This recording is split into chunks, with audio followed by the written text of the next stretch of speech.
വേറെ തെറ്റ് ചെയ്തതാണല്ലോ നമ്മൾ വെളിപ്പെടുത്തുന്നത്. നാളെ ഒരു തലമുറക്ക് ഒരു പെൺകൊച്ചിനും ഇങ്ങനത്തെ അവസ്ഥ വരാതിരിക്കാൻ വേണ്ടിയിട്ടാണ് ഈ ഒരു ന്യൂസ് നമുക്ക് എല്ലാ ഗേൾസിനും വേണ്ടി അത്യാവശ്യമാണ്. പക്ഷെ എന്തോരം നമ്മൾ ഇവിടെ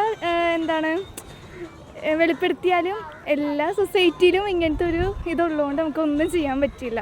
എന്ന് വെച്ചാൽ നമ്മുടെ ഗവൺമെൻറ്റും അല്ലെങ്കിൽ ഹൈക്കോർട്ടും ഓരോ തീരുമാനം എടുക്കാണ്ട് ഗേൾസിന് മുൻഗണന ഈ സൊസൈറ്റിയിൽ കിട്ടത്തില്ല. സിനിമാ മേഖലയിൽ സ്ത്രീകൾ സുരക്ഷിതരാണെന്ന് വിശ്വസിക്കുന്നുണ്ടോ? ഇല്ല ഇല്ല. അലോഷ്യസിനെ കുറിച്ച് എന്താണ് അഭിപ്രായം? ഇഷ്ടമാണ്, കുഴപ്പമില്ല. ഡീസൻ്റ് ആയിട്ടുള്ളൊരു ക്യാരക്ടറുള്ള ആളാണ്. വെളിപ്പെടുത്തിയതും ഒക്കെ നല്ല കാര്യമായിട്ട് തന്നെയാണ് കരുതുന്നത്. കാരണം അതെല്ലാവരും അറിഞ്ഞിരിക്കണമല്ലോ. നാളൊരു ഇതിൽ ഒരു പെൺകൊച്ചിനും വരാതിരിക്കാൻ വേണ്ടിയിട്ടാണ് എല്ലാ കാര്യങ്ങളും നമ്മുടെ ലോകത്തോട് വെളിപ്പെടുത്തിക്കൊണ്ടിരിക്കണത്. ഇപ്പോൾ ഒരു രാത്രി ഒരു പെൺകൊച്ചിന് പോലും ഒറ്റയ്ക്ക് ഇറങ്ങി നടക്കാൻ പറ്റാത്തൊരു സിറ്റുവേഷനാണ് നമ്മുടെ ഈ ലോകത്ത് നടക്കുന്നത് തന്നെ. അപ്പോൾ പിന്നെ വെളിപ്പെടുത്തുന്നതായിരിക്കും നല്ലത്.